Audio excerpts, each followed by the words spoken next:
ഇപ്പുറത്ത് 80% അല്ലെങ്കിൽ 70% വരുന്ന ഹിന്ദു സമൂഹത്തെ ഞങ്ങൾ അഡ്രസ്സ് ചെയ്യുന്നു, അല്ലെങ്കിൽ ഞങ്ങൾ അവരുടെ കാര്യങ്ങൾ നോക്കും എന്ന് പറഞ്ഞു നിൽക്കുന്ന ഒരു പാർട്ടി BJP RSS പോലുള്ളൊരു പാർട്ടി. അവർ രാമക്ഷേത്രം പണിയുന്നു, ഇപ്പോൾ സീതാദേവിക്ക് ക്ഷേത്രം പണിയുന്നു, സർദാർ പട്ടേലിന് അവിടെ പ്രതിമ പണിതു. ഇതെല്ലാം അവർ ഇൻകം ഓറിയൻറ്റഡ് ആയിട്ടുള്ള പ്രോഗ്രാമായിട്ടാണ് ചെയ്തിരിക്കുന്നത്. വെറുതെ ഒരു ക്ഷേത്രം പണിത് വെക്കുകയോ പട്ടേലിൻ്റെ പ്രതിമ വയ്ക്കുകയോ ഒന്നും അല്ല ചെയ്തിരിക്കുന്നത്. മാത്രമല്ല, നോർത്ത് ഇന്ത്യൻ രാഷ്ട്രീയത്തിൽ വളരെ കൃത്യമായി വികസന പ്രവർത്തനങ്ങൾ കൊണ്ടുവരുന്നില്ല. ജാതിയും മതവും സംഘപരിവാറവും ഒന്നും അല്ല, വലിയ തോതിൽ വികസന പ്രവർത്തനങ്ങൾ കൊണ്ടുവരുന്നു.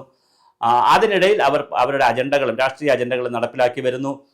പിന്നെ 370 എടുത്ത് കളഞ്ഞു, നമ്മുടെ കാശ്മീരിൽ എടുത്ത് കളഞ്ഞു. പിന്നെ അതുപോലെ തന്നെ ഏക സിവിൽ കോഡ് വരാനുള്ള സാധ്യത ഇപ്പം ഒറ്റയ്ക്ക് BJPക്ക് ഭൂരിപക്ഷം വന്നിരുന്നെങ്കിൽ ഏക സിവിൽ കോഡ് വരുമായിരുന്നു. ഘടകകക്ഷികളെല്ലാം കൂടി ഉള്ളത് കൊണ്ടാണ് അതിങ്ങനെ തണുത്ത് പോകുന്നത്. അങ്ങനെ ഒരുപാട് കാര്യങ്ങളിൽ BJP അവരുടെ സ്വന്തം, പിന്നെ രാമക്ഷേത്രം പണിതു.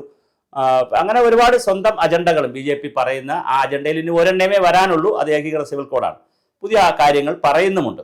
അപ്പോൾ ഇതൊക്കെ വരുമ്പോഴും ഏകഛത്രാധിപതിയായി ഇപ്പം നരേന്ദ്രമോദി ആയാലും അല്ലെങ്കിൽ BJP ആയാലും അങ്ങനെ ഒരു ഏക പാർട്ടിയായിട്ട് വരാതിരിക്കാൻ തീർച്ചയായിട്ടും ഇന്ത്യൻ നാഷണൽ കോൺഗ്രസിനെ കൊണ്ട് മാത്രമേ ഇന്ത്യയെ ആ രീതിയിൽ യോഗോപിപ്പിച്ച് പോകാൻ കഴിയുകയുള്ളൂ.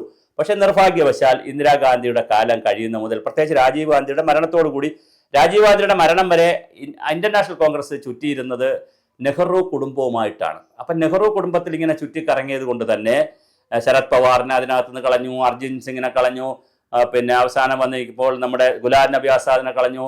അതുപോലെ തന്നെ പിന്നെ രാജേഷ് പൈലറ്റ് അവിടെ നിന്ന് പോയി, പിന്നെ നമ്മുടെ പ്രണാബ് മുഖർജിയെ പിടിച്ച് പ്രധാനമന്ത്രിയാക്കുന്നതിന് പകരം പ്രസിഡന്റാക്കി.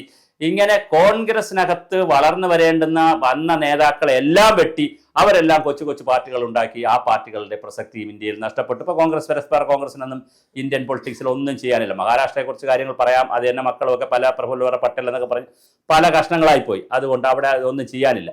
ഇന്ത്യൻ രാഷ്ട്രീയത്തിൽ കോൺഗ്രസിനൊന്നും ഒന്നും ചെയ്യാനില്ല, ഇടതുപക്ഷത്തിന് ഒന്നുമേ ചെയ്യാനില്ല. അവർ ഇങ്ങനെ ചിന്തിക്കേണ്ട കാര്യമില്ല. അവർക്ക് ഇന്ത്യയിൽ രാഷ്ട്രീയത്തിൽ കേരളം വിട്ടിട്ട് അവർക്ക് ഒരു കാര്യവും ചെയ്യാനില്ല.